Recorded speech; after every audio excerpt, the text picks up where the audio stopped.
Nous définissons un budget que nous gérons. Tous les lots d'installation et de maintien des sites de production en état de marche en permanence est pris en compte dans ce budget-là.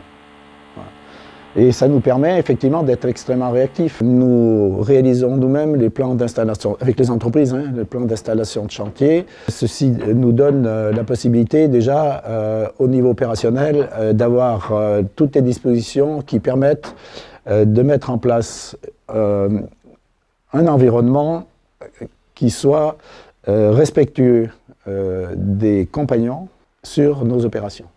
Donc nous avons fait une voirie provisoire en enrobé et tout était prévu en plan et en prix, puisque les budgets, on les avait mis en place, pour installer une base vie dans de bonnes conditions. Et l'idée également, c'est d'organiser le site de façon à ce que les remblais, le terrain soit remblayé immédiatement, le plus vite possible autour du bâtiment, et de permettre un accès absolument complètement sécurisé des compagnons des ouvriers entre la base vie et l'entrée du bâtiment lui-même. Et ensuite, quand on rentre dans l'approvisionnement, on prévoit des zones de stockage pour les différentes entreprises qui sont immuables et qui sont prévues en fonction du temps de leur stockage et de la distance à parcourir avec le bâtiment.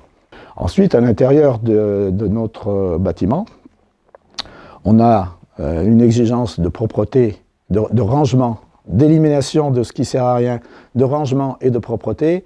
Ensuite, si on revient au niveau des études, on met une attention assez particulière à la sécurité, bien sûr, pendant la réalisation des travaux, mais aussi on anticipe sur la maintenance des opérations. Toutes les dispositions qu'on prend de respect par rapport à l'humain, ça entraîne un respect des ouvriers vis-à-vis d'eux-mêmes, mais ça entraîne aussi un respect vis-à-vis de leur travail, vis-à-vis du travail des autres corps d'État, etc. Et ce qui crée un cercle vertueux qui nous a aidés à livrer sans réserve.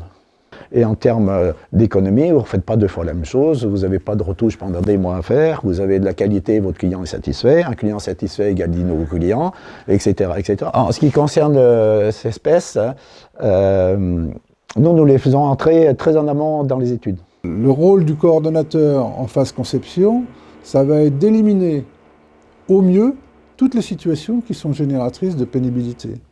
Quand on parle pénibilité, on parle sécurité. Pourquoi ? Parce qu'on parle mouvement, on parle approvisionnement, on parle gestion des chutes de hauteur, on parle gestion de la maintenance, alors ça c'est très moderne, gestion de la maintenance préventive des organes de protection du chantier, gestion de la maintenance préventive des organes futurs à la réalisation de l'ouvrage, et puis on va parler également de l'efficacité des systèmes de protection. Et lorsque le maître d'ouvrage n'est pas un professionnel de la construction, les coordonnateurs de sécurité ont toujours pour vocation, en termes d'organisation logistique, de proposer à ce que toutes ces opérations de mise en commun de moyens fassent l'objet d'un lot mutualisé qu'on pourra dénommer lot zéro, pourquoi pas.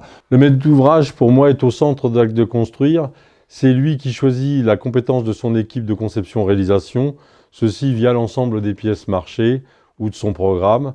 Nous, ce qu'on demande de plus en plus aujourd'hui, c'est d'avoir des DQE, prévention, sécurité, santé, dans ce domaine-là. Et bien évidemment aussi, dans ces pièces marchées, de prévoir la mise en commun de moyens.